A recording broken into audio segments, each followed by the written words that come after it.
Hello, humans, and welcome to another episode of Gen X Gamer. Today, we're going to talk to Data Hombre, or Hombre, as they say here in the US. And he's been kind enough to join us here to share his points of view on the Amico Wars and his top 10 list of Amico War moments. Now, if you want to join the show too, like he did just here, just let us know and you can hop on. Data Hombre, how are you? How have you been? I'm doing well, my friend. Thank you so much for having me on. It's a pleasure to be here. I was excited when when you and I connected, and when we agreed that we would do this thing. Uh, I've been watching your content for a while now, and I find it fascinating in a positive way. Of course, I Thank like you. how Thank you. I like how you kind of set yourself apart from sort of like the trash talking crowd. You sort of like stick to the facts and present it in this sort of civil way, which is refreshing. Yeah, I mean, the reason I do that, not that I don't like talking smack, because I do, but my whole purpose for this is to prevent other people from investing in this thing because the principals of the company have enough money to fund it, right? But they want somebody else to pay for it. So, if we can help some folks out here in the future, but who knows? This thing is so crazy, it doesn't matter. I just enjoy the Definitely. ride sometimes. All right. So how long? Let me ask you first. Um, how did you start in video games? Is this an interest of yours, or is just you just came aboard for the Amico, or how did you begin in enjoying video games? Uh, well, I've been playing video games since I was, I think, 3 or 4 years old. I used Okay. to live in Europe, and Okay. my sort of like the marketplace over there was a little bit different from the States. We had home computers as sort of like the baseline. In the States, in North America, it was more NES, Yes. Sega, Genesis, that sort of stuff, the consoles. But in Europe, we were more home computer focused. So a computer called ZX Spectrum was my first Ah. computer, or ZX Spectrum, as you would say it Mm-hmm. in the States. And that's what kind of like got me started. It's an 8-bit computer, very simple hardware, but it had like over 10,000 games released for it in Oh its wow. lifespan. So that's what kind of like got me started in Commodore 64, and eventually I got to consoles, and I'm collecting nowadays, just like yourself. But to be honest with you, it's getting kind of out of hand, It's and Yeah, it is. It really, really is. When people ask me now, they ask me when's the best time to get in. I go, with a recession, that it's probably coming. And whenever it oh comes to yeah. investing, people want to hear get rich quick, right? So when I Hmm. told them the crypto was going to go into winter, they're like, no, no, there's got to be something else. And sometimes there isn't. Sometimes there's just a downtrend in a market, and you just have to ride it out. But now it's a great time to sell. It's not a great time to buy, but if you have stuff to sell, but when the recession hits, we might get some deals out there. This expensive stuff still stays expensive, but if somebody who wants to That's buy, right. a medium collection, they might be able to get in. All right, so now let's get into what everybody loves to talk about, man. We're getting those those hits of the That's awesome. Amico. So let's get started here with your top 10 list of Amico Wars moments. What's your number 10? Okay, so the number 10 would be what I like to call the mystery of Intellivision, the company. Mm-hmm. Um, I think that, nobody ever knows for sure what's going on there, like who's working there, who's not. For a while we had some sort of a glimpse into their offices. I think Smash JT did like a tour, and we saw some Uh-huh. people in there, quote unquote, working. But I don't know if that was all for show. I don't know what was really going on, and I'm always kind of curious, like how many people are employed today. My gut feeling is that perhaps there's like two people left, maybe Phil Adam and John Alvarado. They're technically employed, Yeah, but that's yeah, That's the beauty of this thing, that it's so opaque sometimes. I know that in the Intellivision_Amico on Reddit, there's a user that keeps count and he keeps crossing X's. He'll look at My he has it goodness. like a calendar. I'm sorry. He's got like a calendar, right? And then he's crossing out employees as they update their employment profiles on LinkedIn. So that's how he's trying to That's keep awesome. track of it. But that doesn't mean that that's accurate, right? Some people, may not update it. But they're operating right now like they should have operated when they had the money. Very low volume, not spending money, keeping everything tight. Yeah, But and now they that have to. is that is to assume that it is like a legitimate business. I mean, yeah, Yeah. I'll get to my number 1 point, Hmm. where I kind of completely don't trust this thing. It feels like from the get-go this was some sort of a scam, like an investment scam, to be honest with you. Uh, Hmm. with the whole board lending money to themselves, employing family members and friends, that sort of stuff. But anyways, I don't want to get ahead of myself. Yeah. I mean, when it comes to this thing, oh man, it's the reason I like talking about it because there's so many things that happen here that happen in business constantly, but not in this manner, right? And the people that like say things about it um, are actually not being completely truthful, but not because they want to lie. It's because they don't know what they're talking about, right? So they'll say something like, Mhm. I give an example. This person sacrificed everything, to put this company here. Well, wait a minute. What does that mean? Right? Oh, well, I know that they took a loan, for example. They say they took a loan on their house in order to fund this thing. Yes, they took a loan when the rate was 2%, lend it to the company at a 10% rate. Right. Mhm. So Poor, that's, poor them. yeah. And then so they're actually making 8% on their money. Right. And they pay themselves back before anything else. So they really didn't risk anything. They just lent money to the company, paid themselves back. But the Yeah. narrative that pro Amico people make it out to be is like they're some sort of victim, that sacrificed it all. All right, so number 9. Number 9, the Amico sales pitch. I just don't understand. I never understood it. The audience, the platform, the games, the projected sales numbers, it all never made any sense. I mean, if you ever work in some sort of a job where you had to listen to some sort of a sales pitch or watch a presentation, there was always some sort of a business plan to, back it up, or at the very least some sort of a, I guess, like a logical workflow that shows you, how, when, where, why, how much, how long.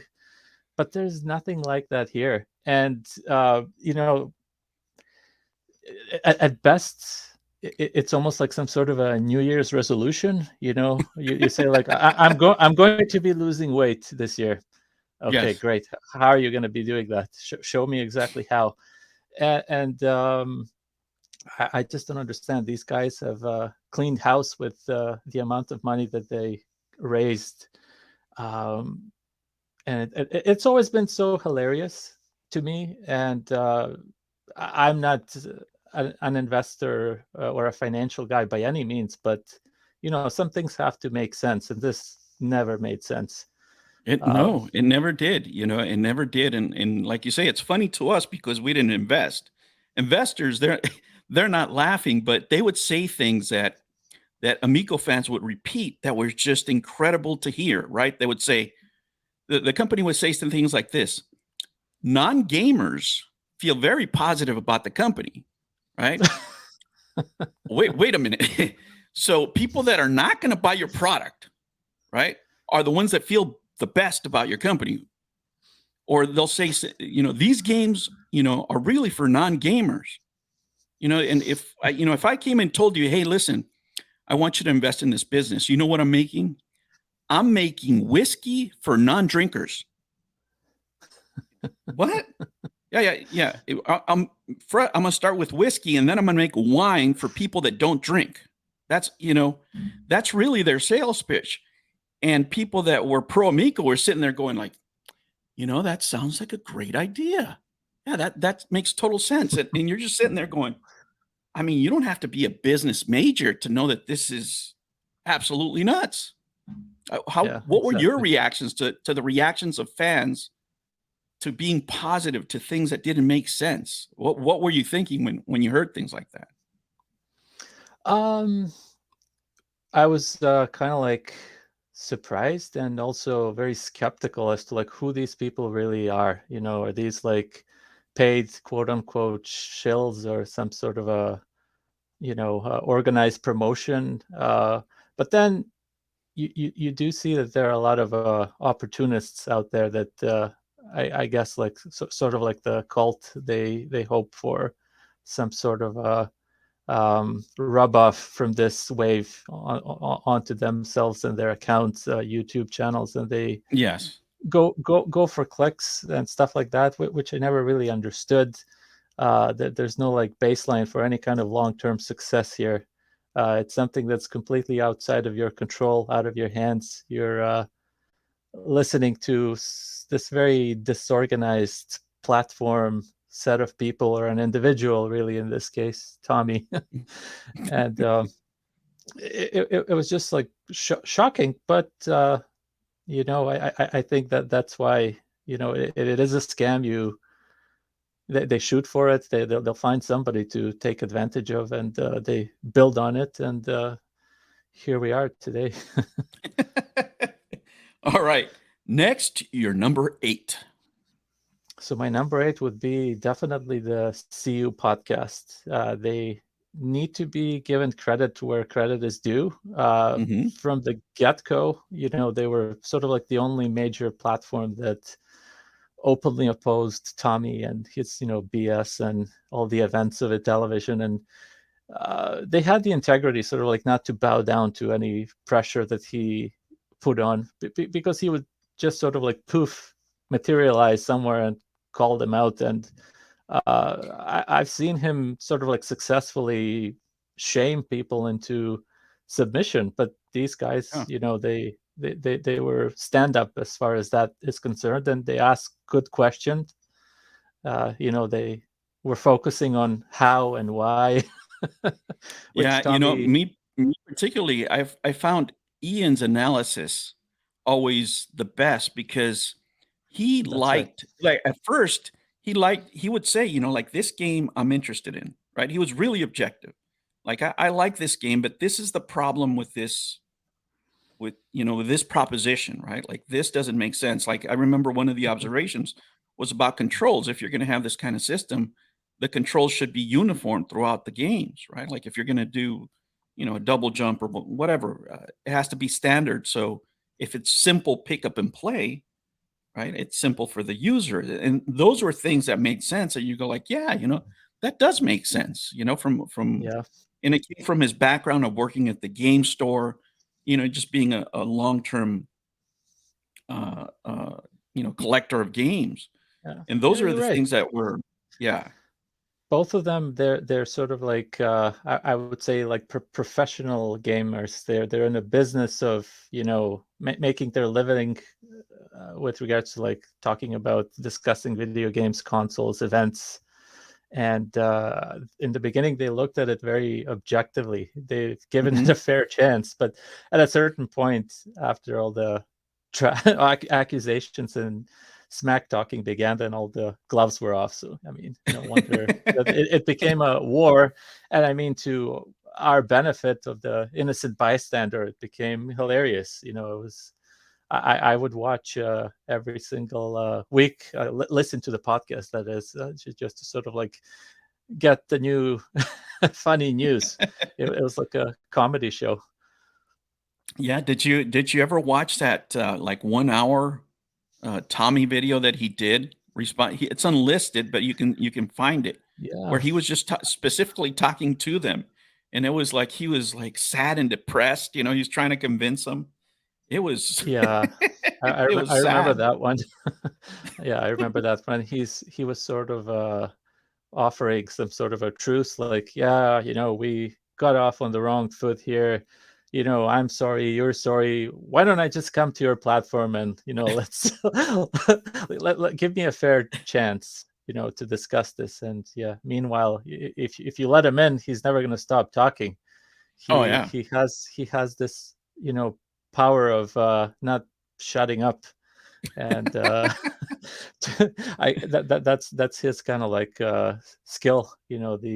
Some people, almost like if you look at like a job interview, some people would show up to a job interview and they may not completely know anything about technical skills or whatever it is that you need for this job in order to succeed, but they're Mhm. so good at talking and they just won't shut up that they might convince the other side that, like, okay, yeah, this is somebody who I would like to see this on daily basis next to me. I could see this person working with me, and they slide through. And this how this guy, I think, manipulates and gets through with like a lot of people that don't challenge, the actual results, the how and the why. You got to be asking for that, because otherwise Yes. you're going to be in trouble. Yeah, and I think a lot of it had to do with his past work or what people think he did. Right? They would just That's give him. right. They wouldn't question him. Like he would say, and then I made the first video game that was, whatever. He could have said it was the first video game that was played in outer space, and you'd be like, oh wow, okay, yeah. Why?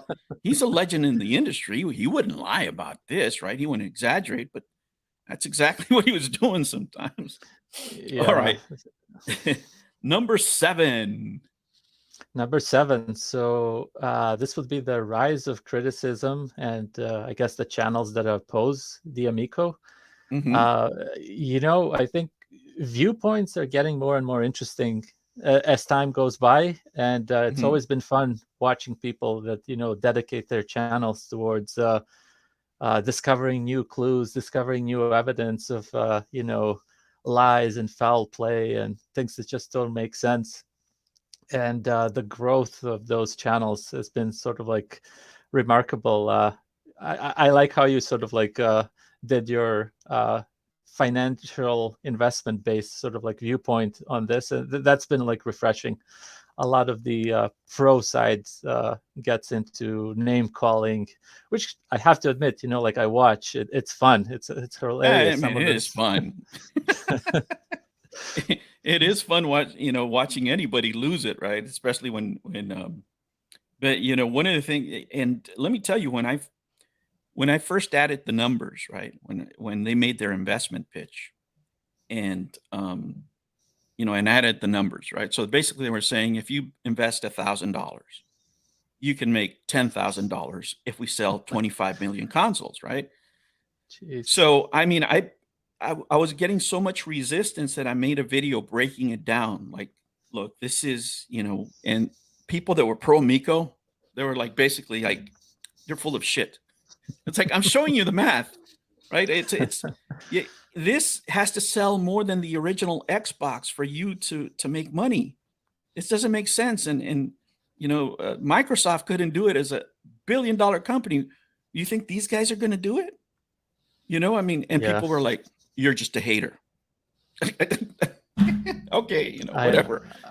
I know it's scary. It's scary. I mean, looking at somebody like Smash JT and the $10,000 that he lost, and it's just so scary how that all went down. And he basically it was like a bait and switch. Come see my home, let me show you around, see my stash of classic video games and consoles, get into the car, take a ride with me, ooh, invest. And he did it. I think the key Yeah. word you said there is bait and switch because at that point, I think Smash GT was under the impression that they were going to make Earthworm Jim, you know, which in the end he discovered they never seriously intended to do. They weren't going to spend the money there. So that was a Yeah. big, I remember him saying that was kind of like a big deal for him. And I think when he talked to Tommy again, they had some words over that. I mean, I would have to look at the video again, but bait and switch, I think, is a great description that you just gave there because a lot of those investors were hoping for Earthworm Jim. I mean, that was going to be the system seller, and they pushed that narrative. Remember, they had that presentation when all those guys that worked at Earthworm Jim, and it was like, well, Shiny Entertainment, yeah. yeah, why did you bring all these guys on? Why did we put them all on camera if you never did anything with the game other than that short clip? Yeah, there's so much smoke along all of this that now after that H Bomber guy video that gives kind of like a good insight into the mind of Tommy Tallarico. Now you're wondering sort of like, were these guys in it as well, or were they just sort of like taken out of context? He shot a video of them saying this, you know, and the context was different, but then he shows that to the investors, and it looks like you know, they're serious about developing for Amico, and they have something that they're actually working on, and it's so scary. And I'm hoping that eventually there will be some sort of accountability for all of this, because yeah, it's really scary. But yeah, again, I'm getting ahead of myself. I'll save some of this for the other points. Okay. All right. And then number 6. So number 6, the cult members. I think this is sort of like always a favorite amongst the community. Basically, the individuals that are heavy on the pro side, you know, their journey in the whole saga.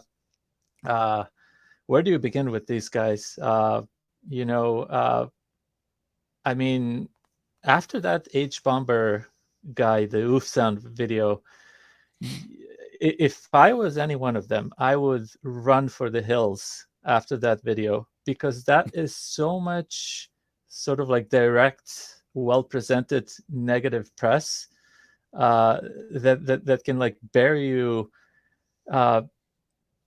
for so many reasons. And I don't know if these guys sort of like work with YouTube only, and that is sort of like their bread and butter. I doubt it, because their subscriber bases are not large. But just kind of like professionally, if they have jobs and if they're affiliated with this person who's been sort of like criminally charged in the past, and now the visibility is huge. So like, why would you stick around? How much money could you be making off of this, possibly, for this to be like still worth it? It just doesn't make sense. Why would you risk it? That's like one thing. And then from another perspective, if you're still around, if you haven't stopped, you know, doing the investor show and you know, the infomercial, as you eloquently put it, then what's going on? You know, like, are they like paying you to actually do this? Are you on their payroll? There has to be some sort of a benefit. It can't just be the clicks. It doesn't make sense. Nobody would be that dumb to take that like risk and stick around just for like a couple of thousand clicks at the most. Well, I mean, this is, you know, this is America. There are people that dumb. Let me tell you, you're never going to be disappointed in human beings here in America, because you know, my observation before this video came out was these people are loyal to a fault, right? They're loyal to a fault. They just don't know. Okay. And after they were made aware, because they're fully aware right now, right? Right now, they're fully aware that they're breaking FTC regulations, that they're breaking SEC. They don't care, right? They really don't care. And, you know, some people take it different ways. For me, you know, my moral responsibility is, if I know somebody's doing something wrong, I point it out. And, you know, I told to these guys, I always tell them, whether these guys were my friends or not, my message would still be the same. You're crossing the line. You might get into trouble. There's some serious consequences, right? Now, if you decide to just keep on doing it, well, I'm going to watch it and enjoy the ride. I don't want them to stop, right? Yeah. I gave you the warning, but if you want to ride this until the end and to see what happens because you have a false sense of pride, or you're just insane, go right ahead. You know, well, everybody's going to watch, you know, but they're not going to tell you the truth. But there is a component of getting something. They're getting views, right? They're getting exposure, and also the company is backing them by showing up in their chats. Yeah, yeah, exactly. And it's just so strange. I find it so dangerous and so kind of like irresponsible. Uh, I mean, the internet never forgets. You're basically on record now, until eternity as to like what you've participated in. Uh, and you can't just like plead ignorance anymore. No. So I mean, take example of what happened in Brazil with those musicians that were like basically, put into jeopardy by Tommy. Yes. And look, it took how many, like 10, 12 years, but finally there has been some sort of an exposure and awareness, and a few of them on Twitter have said, holy cow, look at this Yeah. document, legal document that now shows me the truth. So what happens now if they decide to sue Tommy for fraud or whatever you want to call it? They could. They have like every right. So in the Yeah. same sense, I'm thinking the cult members might be called out later down the road, maybe even by Tommy. Maybe he could turn on them and say, well, DJC, Mike Mullis, they did something that messed up our investment plans. They brought the Yeah. wrong kind of crowds to this investment, and now I would like to, Your Honor, I would like to call upon my right Yeah. to And be the people, victim here.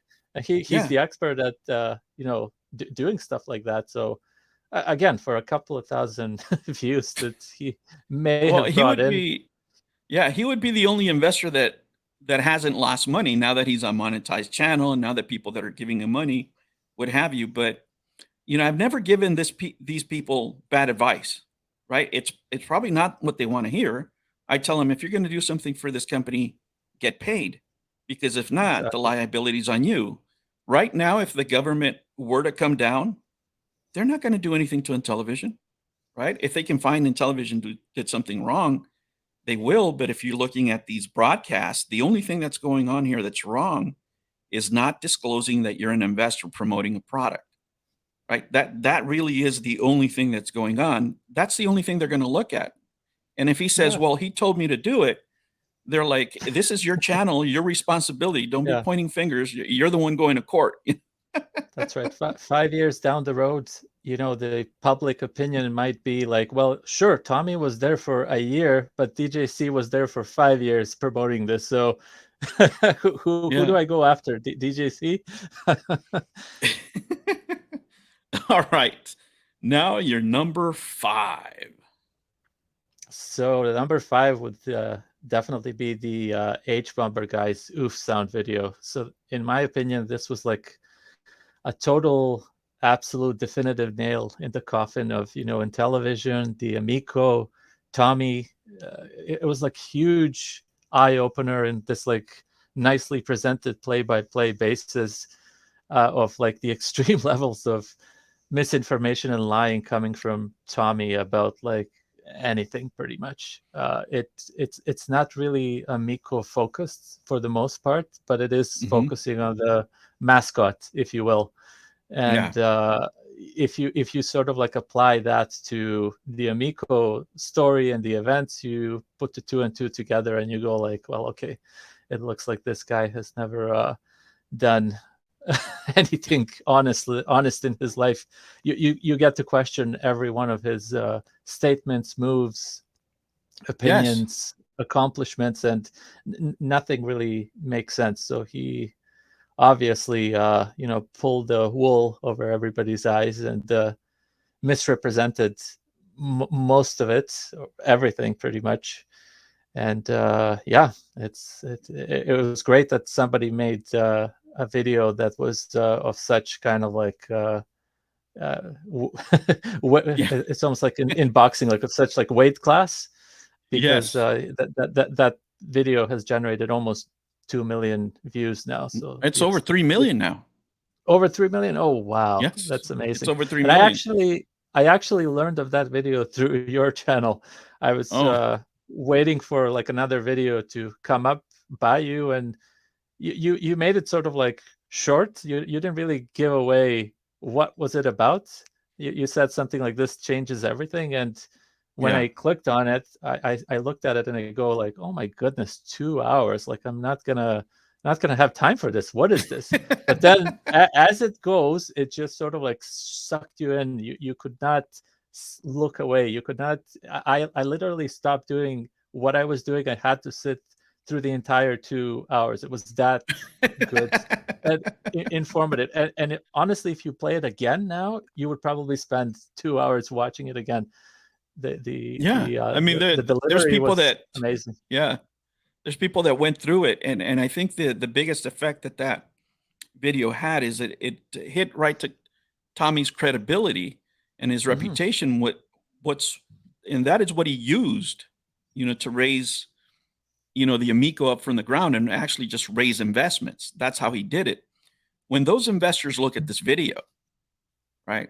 How can you imagine how they feel, right? But what this does, I mean, if you have half a brain, right, and you look at this video, there's no way if you're trying to, I don't know, do a career in entertainment or in YouTube that you would align yourself with this person. I mean, we all know people that have these tendencies, right? Like I have friends that like to tell stories. We all do, right? But there's certain things we don't do with them. We don't give them money. Like if you know somebody's a shopaholic, you don't give them your credit card, right?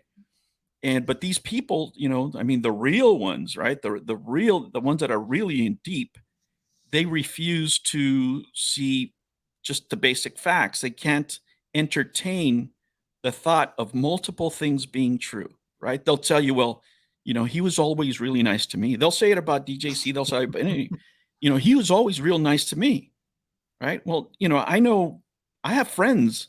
I have one friend that he's in jail right now, right? Because he crossed the line on something. He was Hmm. really nice to me all the time, 100%. But he did Yeah, something really stupid and now he's in jail, right? So he was nice to me, but he wasn't nice to somebody because now, I found out he's in jail all these years later. So something happened, right? And Tommy can be a real great conversationalist. He can, you know, be amicable. He can treat you like gold when he sees you. And he can also tell all these lies because these are documented, right? It's oh not like yeah, this guy's absolutely. opinion.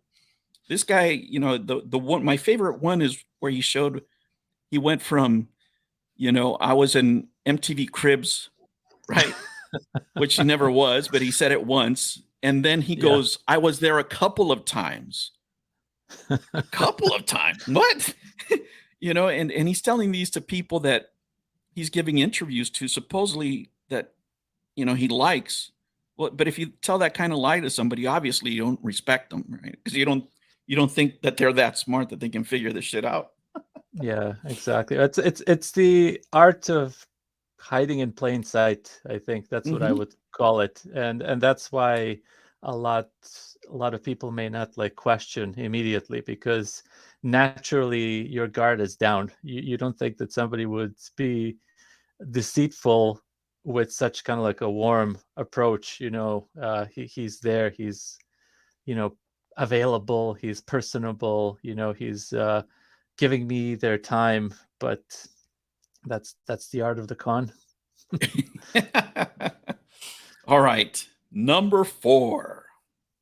So number 4, I guess call it the now. And what I mean by that, it's always fun in the now, the Hmm. anticipation of more drama, of more events. Waking up every day and refreshing my, YouTube feed to see if Gen X Gamer has made another video and what is it about? Who else is going to talk some like smack about Amico? Has there been a new development, new announcement, new email by the CEO sent? Unlikely, but you know what I mean. Yeah, we keep That's waiting, all. right? He was Yeah, what are we, like 2 weeks late now or 3 weeks late? We're supposed to get an announcement it's and we're still waiting. I don't think that at this point anybody's counting, but yeah, it's always fun to just see like what happens next. That's kind of like one of the gifts about the Amico and the Intellivision as a company. As you said it many times, it's a gift that keeps on giving. Yeah, I I would mean, be. it's just at this point, I'm really just I know that there's people searching court records daily. That's all they Oh do is wow. they go and look for court records to see if there's any court filings, whether it's a bankruptcy, whether it's, you know, some sort of name change, so it's where it's a corporate change, things like that. That's really what they're looking for, because if they haven't closed this thing down now, right, it's because they contractually they have to put something out, right? That's the reason Mhm. it's not closed. Because if you're a smart business person, right, and people got upset at me when I said this, but it's the truth. You know, the truth is that when they got the last funding from Republic, those $11 million, right, and they were in a situation where prices went up to a place where they can't do anything. What they should have done is just close right then and there. Just close it up. You're going to take the money Mhm. and run anyway. You might as well take it all and just start a new project. You can just say, look, this failed because of the pandemic. We're going to close it down and we're going to start again after this is over. This, as we planned it, is impossible to make, right? So let's just save the money, right? Let's just not spend it.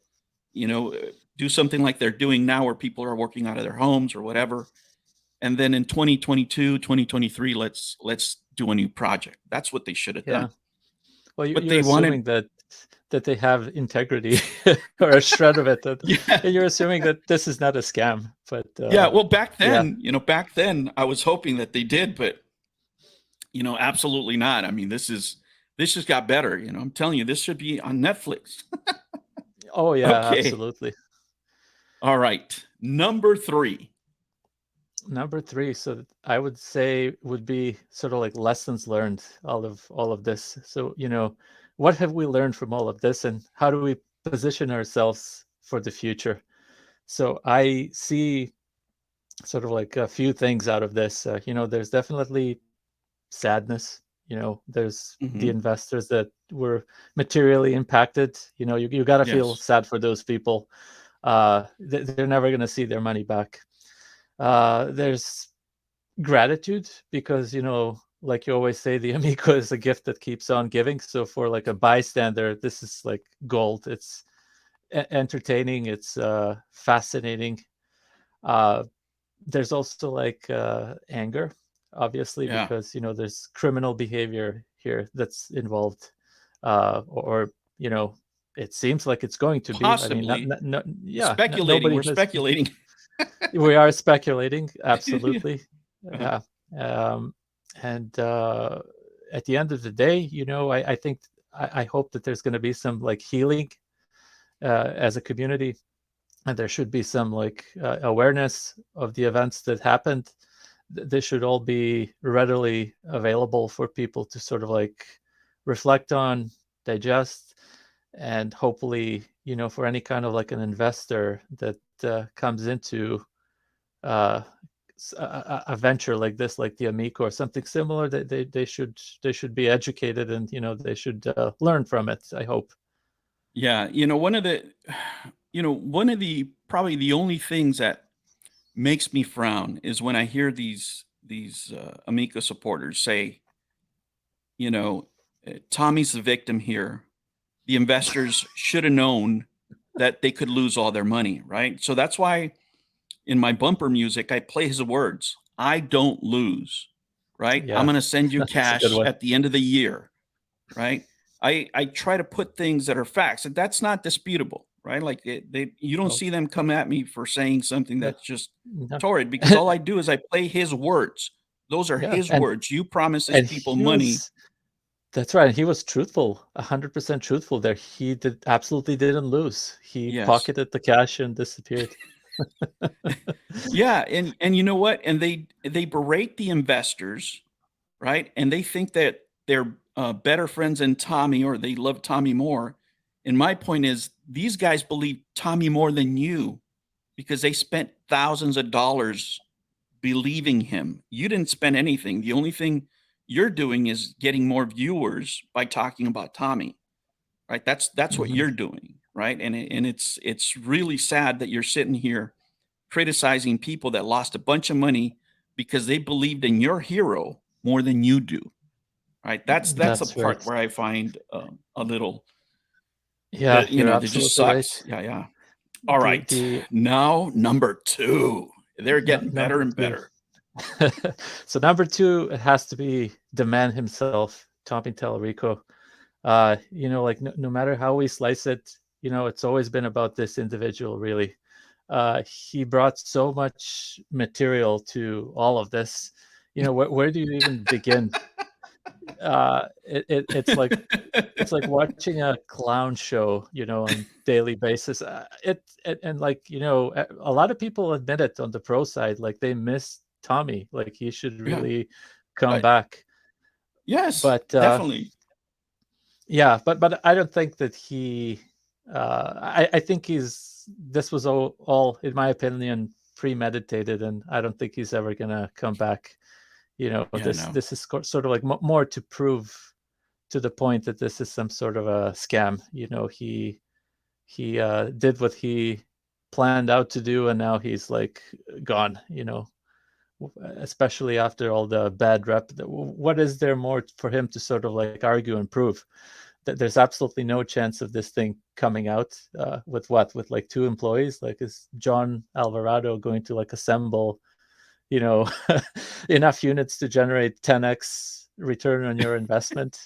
Oh no, he's the luckiest man on the planet. In one of the last Amico shows, Amico Forever shows, he was saying he didn't want to participate in the raffle because he was too lucky. And I was saying, yes, he is lucky. He hasn't done anything for Man. 3.5 years, and he's getting paid bonuses and stuff like that. Now, I don't know that it's all his fault, but if you're taking the money, you got to take the heat, right? Because But come now, on, Gen X, come on, he's such a nice guy. How can you be so like? well, I mean, if you know what, if I got paid over, if I got made $500,000 in the Amico, I would be really, really nice. I'd be showing Yeah. up to that chat every week, making sure that this gravy train keeps on rolling. Maybe eventually they open back up. Maybe I can get my family members in there again. Yeah. I mean, it's just wow. It's a gong show. Yeah. I don't know. Tommy, what do you say about the guy? Like, there's really nothing else like left to be said. You just have to Yeah. like watch all I the think information that's like out there. Amico supporters miss him, and haters, we miss him even more, right? Because he was all the content. But when people ask me why don't you think he's coming back, I tell them this: Tommy Tallarico was reported to be worth around $3 million before the Amico, right? That's when he purchased Intellivision right there. Any investor that can, increase his wealth by 25% in 1 year or 2 years is doing great. Mm-hmm. If you can increase your wealth by 50%, you're doing amazing. And if you increase your wealth by 100%, it's time to go. It's time to start playing backgammon with your friends, and running around the country and doing those type of things, So if he already made his money, there is no reason to come back. There is no Yeah. reason to come back, But who knows, Absolutely.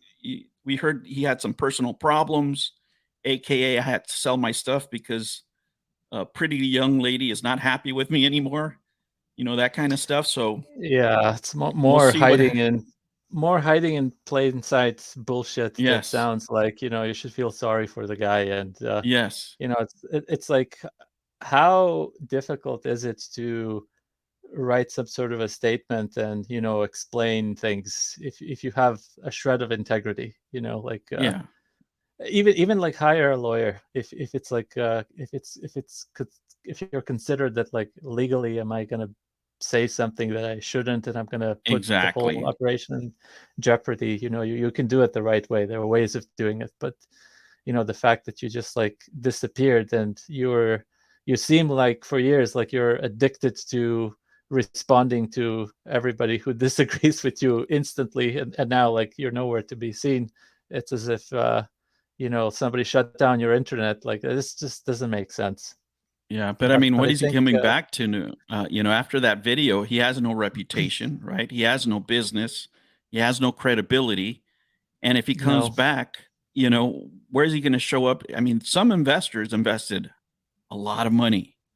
I Oh don't yeah. see them just going, "Hey, you know what? It's okay." You know, Yeah, they might have some exactly. some words for him if they find him, if you know what I mean. So, And you know, and the other thing about Tommy, if we sort of like learned anything, especially after H Bomber Guy's video, it almost seems like he really actually doesn't have any talent that he sort of like claims to have.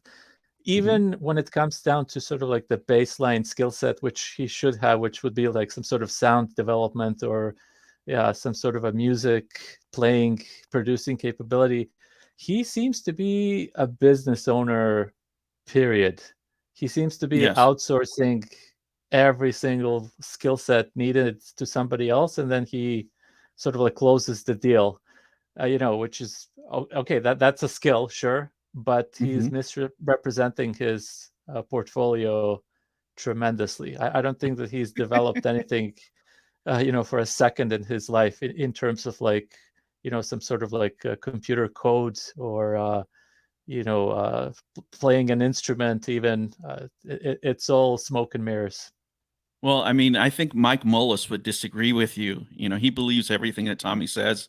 That's why I made that music video, you know, where Tommy's making all these claims and Mike Mullis is going, "I love you, Tommy. I can't believe I'm friends with." I mean, that guy is so biased. I'm telling you. When he said, "I can't believe I'm friends with Tommy Tallarico," there just goes all your objectivity, you know, out the door. All right, and It now we're does. gonna hit number one, the big number All one. right. The big number one. So this is kind of like from a personal view, strictly from a personal view. Basically, my brother-in-law, Mm-hmm. he's into private equity. I live in Toronto. He lives in Mm-hmm. Calgary, sort of like across the country. I don't see him often, but he basically is in charge of investments, pulling people into some sort of an investment pool for some sort of a venture. So let's say if he was involved with somebody like in television, he would, be that like broker that would say like, okay, I'm going to find investors from you, like actual big time money that would come Mm-hmm. in, and they would invest with you, and off you go. So we just sort of like talked this like one day about video games like randomly, and he actually said, hey, like I started with an Intellivision, this like console. I was like 5 years old or something, and I remember the funky controllers. And I said like, oh hey, like funny story, since you're like in investments, there's this like investment scam I think that's like going on, about money being pulled for this like next Intellivision that's supposed to be released, and so on and so forth. He basically cut me off mid sentence, and he said, let me guess. And then sort of like he was able to replicate play by play as to like what actually happened with Intellivision. So he says, let me guess, they like amassed all of this money, they hired family and friends, they're not really doing anything, they're just like dragging this out. So I was like, how do you know? How do you know? And he says, well, it's actually he's a professional. He says this has been done many times before in various different industries, so it's almost kind of like a template that they can recognize. It's like a Ponzi scheme, like a pyramid scheme. Wow. We could recognize something like that. So he recognized, without me even revealing intimate details about this, like where this was going. And he says, the end game here basically is that it's okay for some people if it takes them like 20 years to get into to get to jail. Let's say it's okay for them to have like the 20 million on hand and spend it and use it, or the pool of these like scoundrels to do that. It's okay for them because time is sort of like on their hand. They might die along the way, they might the evidence might the evidence against them might be not concrete. Erased. Yeah, Yeah. well, they'll Yeah. fight it, and some people are okay with doing this, or they have some sort of a scapegoat that they are planning to sort of like focus on. Hint, hint, cult members. You know what happens here in the US, and the reason that most investors are not going to sue is because the cost of litigation here is so high that if you just invested $1,000, right? That's all you invested is $1,000. It makes no sense for you to go hire a lawyer. Yeah, and exactly. as far as a class action, it's very hard to get a lawyer to go in a class action suit just for 11 million. I mean, maybe somebody that's really new, but these are such small amounts that the best you could do is go to small claims court or something like that. Or you could, and hey, not legal advice, not financial advice, guys, before I forget. Exactly. So, they might take that route, but, at that point is like, what do you're spending more in resources than what you're going to get back, and that's exactly. really and the other thing is that you're not suing in television. You're going to sue Republic because you invested in Republic as an investor, and Republic was supposed to invest in television. So, I mean, you're not even getting them to them directly because, Republic took their cut. And they're on Twitter still promoting investments, and I'll go on there and I'll ask them, hey, how's that in television going? They never answer me back. I wonder why. Yeah. But let me ask you, were you around for the pandemic? Were you around watching all this stuff during the pandemic? Because it was a blessing for a lot of us. Yeah, I was. I think I discovered the whole Amico sort of like spiel through CU podcast. And I think I sort of like arrived when they were already well into questioning, like what's going on here? This doesn't make sense. And I would sort of like see that like first wave of Tommy's videos, the rebuttals and, the arguings and personal attacks, that sort of stuff. That's how I got into it. But I wasn't around for sort of like the original pitch, which he made at some sort of a convention, if I recall correctly. Oh, yeah. It was I think Portland, the first one that he made. Yeah. Oh, man. But, overall, when people ask me about Tommy Tallarico, I mean, I'm glad that he came around. I mean, I wouldn't be here talking to you if it wasn't for Tommy Tallarico, right? That's true. That's true. We got to give thanks where, it's deserved.